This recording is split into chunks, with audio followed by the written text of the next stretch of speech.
अस्सलाम वालेकुम students, welcome to my channel. आज हम जीएससी 101 के बायोलॉजी सेक्शन के दो बहुत इंपॉर्टेंट लेक्चर्स जो हैं वो डिस्कस करने लगे हैं। लेक्चर नंबर 32 और लेक्चर नंबर 33। ये फाइनल टर्म प्रिपरेशन के हवाले से वीडियोस बनाई जा रही हैं। आई होप कि ये आपके लिए बहुत ही ज्यादा यूजफुल रहेंगी। तो चलिए स्टार्ट करते हैं लेक्चर 32 के साथ, जो कि है सेल डिवीजन। हर लिविंग ऑर्गेनिज्म को अपनी नेक्स्ट जनरेशन प्रोड्यूस करने के लिए रिप्रोडक्शन की जरूरत होती है। सेक्सुअल रिप्रोडक्शन में स्पेशल रिप्रोडक्टिव सेल्स, जिन्हें गैमीट्स कहते हैं, इन्वॉल्व होते हैं। इन गैमीट्स को बनाने के लिए एक खास टाइप की सेल डिवीजन होती है जिसे मेयोसिस कहते हैं। मेयोसिस जर्म लाइन सेल्स में होती है और ये ऐसी सेल डिवीजन है जिसमें क्रोमोसोम नंबर हाफ हो जाता है। इसी वजह से मेयोसिस को रिडक्शन डिवीजन भी कहा जाता है। ह्यूमंस की बॉडी सेल में 46 क्रोमोसोम्स होते हैं जो 23 पेयर्स की फॉर्म में अरेंज्ड होते हैं। इस कंडीशन को डिप्लॉयड नंबर 2n कहते हैं, ठीक है। लेकिन स्पर्म और एग सेल्स में क्रोमोसोम नंबर सिर्फ 23 होता है। इस कंडीशन को हैप्लॉइड नंबर यानी कि खाली n कहते हैं। मेयोसिस का मेन पर्पस ये है कि क्रोमोसोम नंबर हाफ किया जाए ताकि फर्टिलाइजेशन के बाद क्रोमोसोम नंबर दोबारा 46 ही रहे, ठीक है। डिप्लॉइड एंड हैप्लॉइड के बारे में बात करें तो जिस सेल में क्रोमोसोम के 2 सेट्स प्रेजेंट हो उसे डिप्लॉइड सेल कहते हैं, ठीक है। जिस सेल में क्रोमोसोम का सिर्फ एक सेट हो उसे हैप्लॉइड सेल कहते हैं, ठीक है। डिप्लॉइड सेल जो है ये 2n से नॉमिनेट किया जाता है और हैप्लॉइड सेल जो है वो सिर्फ n से बताया जाता है, ठीक है। कुछ प्लांट्स में क्रोमोसोम के 2 से ज्यादा सेट्स भी होते हैं। इस कंडीशन को पॉलीप्लॉइडी कहते हैं। पॉलीप्लॉइड प्लांट्स जो होते हैं वो अक्सर साइज में बड़े और ज्यादा प्रोडक्टिव होते हैं, ठीक है। क्रोमोसोम्स पेयर की फॉर्म में मौजूद होते हैं। हर पेयर के दोनों क्रोमोसोम्स एक जैसे जीन्स कैरी करते हैं और एक दूसरे की कॉम्प्लीमेंट्री होते हैं। इन्हें होमोलोगस क्रोमोसोम्स कहते हैं, ठीक हो क्या। इसके बाद फेजेस ऑफ मियोसिस की तरफ आते हैं। तो मियोसिस जो है ये 2 डिविजन्स पर मुश्तमिल होती है, मियोसिस 1 और मियोसिस 2। हर डिवीजन के बाद साइटोकिनेसिस भी होती है।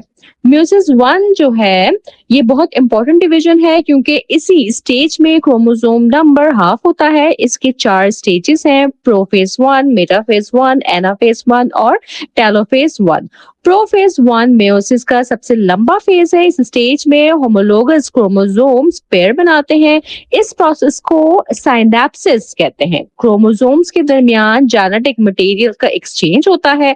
इस एक्सचेंज को रिकम्बिनेशन या क्रॉसिंग ओवर कहते हैं। पेयर्ड क्रोमोसोम्स को बाइवैलेंट्स या टेट्राड्स कहते हैं। क्रॉसिंग ओवर जेनेटिक्स के लिए बहुत इंपॉर्टेंट है क्योंकि ये जेनेटिक वेरिएशन जो है ये प्रोड्यूस करता है। मेटाफेज 1 जो है इस स्टेज में क्रोमोसोम इक्वेटर पर अरेंज होते हैं, स्पिंडल फाइबर्स के साथ अटैच होते हैं।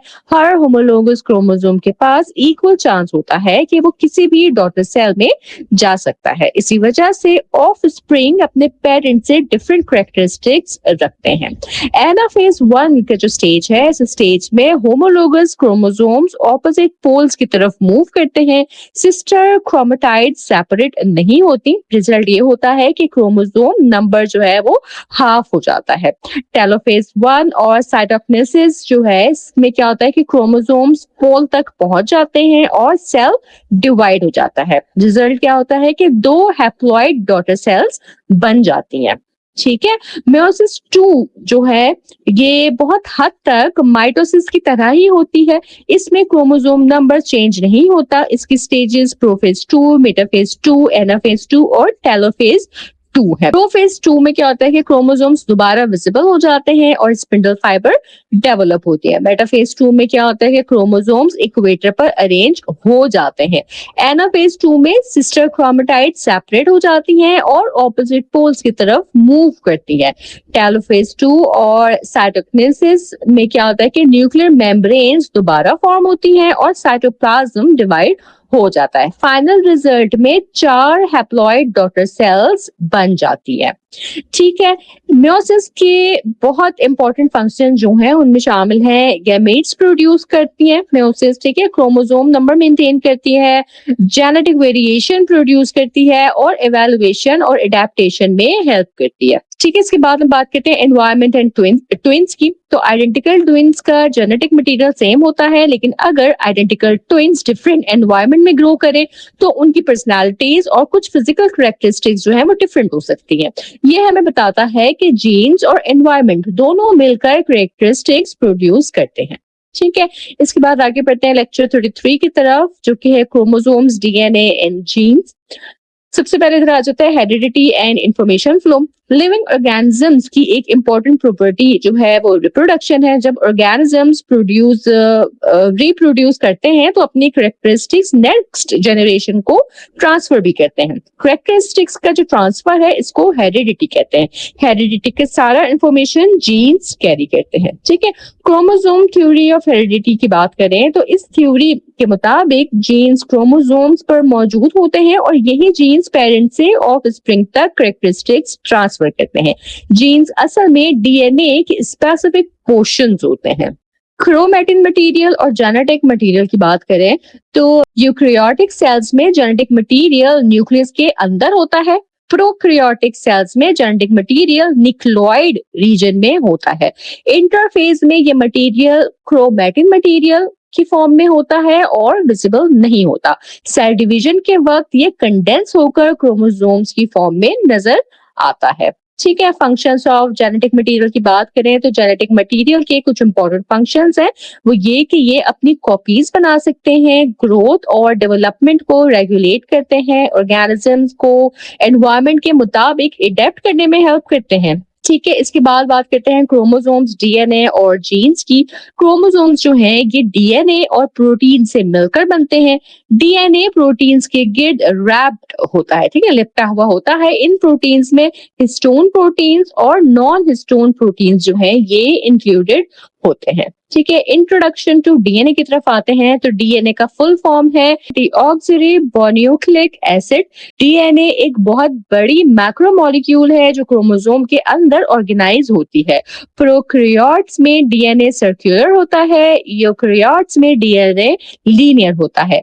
माइटोकॉन्ड्रिया और क्लोरोप्लास्ट के पास भी अपना सर्कुलर डीएनए होता है। ठीक है, जीन की बात करें कि जीन क्या है तो जीन डीएनए का एक स्पेसिफिक पोर्शन होता है जो किसी प्रोटीन या पेप्टाइड को कोड करता है। असल में जीन जो है वो लेंथ ऑफ डीएनए के इक्वल होता है। ठीक हो गया, कंडेंसेशन ऑफ जेनेटिक मटेरियल पर आते हैं। सेल डिवीजन के वक्त क्रोमैटिन मटेरियल कंडेंस होकर क्रोमोसोम्स बनाते हैं। डीएनए मॉलिक्यूल बहुत लंबा होता है। अगर ह्यूमन सेल का सारा डीएनए खोला जाए तो उसकी लेंथ लगभग 6 फीट तक होती है। ये माइक्रोस्कोपिक न्यूक्लियस के अंदर पैकिंग के लिए कॉइलिंग और सुपर कॉइलिंग का प्रोसेस यूज करता है। ठीक है, न्यूक्लियोसोम और सोलनॉइड की बात करें तो डीएनए हिस्टोन प्रोटीन्स के गिर्द लपटकर न्यूक्लियोसोम बनाता है। कई न्यूक्लियोसोम मिलकर सोलनॉइड स्ट्रक्चर बनाते हैं। दो न्यूक्लियोसोम के दरमियान डीएनए का जो पोर्शन होता है उसे लिंकर डीएनए कहते हैं। ठीक है, केमिकल कॉम्पोजिशन ऑफ डीएनए की तरफ आए तो डीएनए की स्मॉलेस्ट यूनिट जो है वो न्यूक्लियोटाइड है। कई न्यूक्लियोटाइड्स मिलकर पॉलीन्यूक्लियोटाइड बनाते हैं। ठीक है, कंपोनेंट ऑफ न्यूक्लियोटाइड की तरफ आए तो हर न्यूक्लियोटाइड के 3 पार्ट्स होते हैं, deoxyribose sugar, phosphate group, nitrogenous base. Nitrogenous bases जो है इसमें डीएनए में 4 नाइट्रोजनस बेसिस होती हैं। एडेनाइन ए से डिनोट होती है गुआनाइन, साइटोसाइन, थाइमाइन। ठीक है, नाइट्रोजनस बेस 2 कैटेगरीज में डिवाइड होती है, प्यूराइंस और पायरिमिडाइंस। प्यूराइंस में एडेनाइन और गुआनाइन, इनका डबल रिंग स्ट्रक्चर होता है। ठीक है, और पायरिमिडाइंस में साइटोसिन और थाइमाइन होती हैं, इनका सिंगल रिंग स्ट्रक्चर होता है। ठीक है, जीन प्रोटीन्स बनाकर अपना फंक्शन परफॉर्म करते हैं। प्रोटीन सिंथेसिस के 2 मेजर प्रोसेस हैं, एक ट्रांसक्रिप्शन है और दूसरा ट्रांसलेशन है। ट्रांसक्रिप्शन में डीएनए से mRNA बनता है। ये प्रोसेस न्यूक्लियस में होता है। इस प्रोसेस को परफॉर्म करने वाला एंजाइम जो है वो आरएनए पॉलीमराज होता है। ठीक है, स्टेप्स ऑफ ट्रांजैक्शन की तरफ आए तो आरएनए पॉलीमराज प्रमोटर रीजन को आइडेंटिफाई करता है, डीएनए डबल हेलिक्स ओपन होती है, ट्रांसक्रिप्शन बबल बनती है, फिर कंप्लीमेंट्री mRNA जो है वो स्ट्रैंड बनाती है। स्टॉप सीक्वेंस आने पर प्रोसेस जो है वो एंड हो जाता है। mRNA में थाइमाइन की जगह यूरेसिल होता है। ठीक है, ट्रांसलेशन के प्रोसेस में mRNA से प्रोटीन बनता है। ये प्रोसेस राइबोसोम्स पर होता है। ठीक है, बायोलॉजी का एक और बहुत इंपॉर्टेंट जो कॉन्सेप्ट है वो है डीएनए से आरएनए और आरएनए से प्रोटीन। इसे central dogma of molecular biology कहते हैं। ये जो है ये एमसीक्यूज में भी अक्सर पूछा जाता है। ठीक है, तो इसको आपने ध्यान में रखना है। इसके बाद आते हैं रेप्लिकेशन ऑफ डीएनए की तरफ। रेप्लिकेशन डीएनए की अपनी कॉपीज बनाने का प्रोसेस है। ये प्रोसेस सेल डिवीजन से पहले होता है ताकि डॉटर सेल्स को सेम जेनेटिक इंफॉर्मेशन मिल सके। डीएनए के जो पोर्शंस प्रोटीन के लिए कोड करते हैं उन्हें जेनेटिक कोड कहते हैं। 3 न्यूक्लियोटाइड्स का सेट जो है वो कोडोन कहलाता है। हर कोडोन एक अमीनो एसिड को रिप्रेजेंट करता है। ठीक है, तो इसके साथ ही हमारे ये लेक्चर्स यहाँ मुकम्मल हो जाते हैं। आज हमने जो है ना मेयोसिस, क्रोमोसोम्स, डीएनए और जीन्स को जो है समझा है।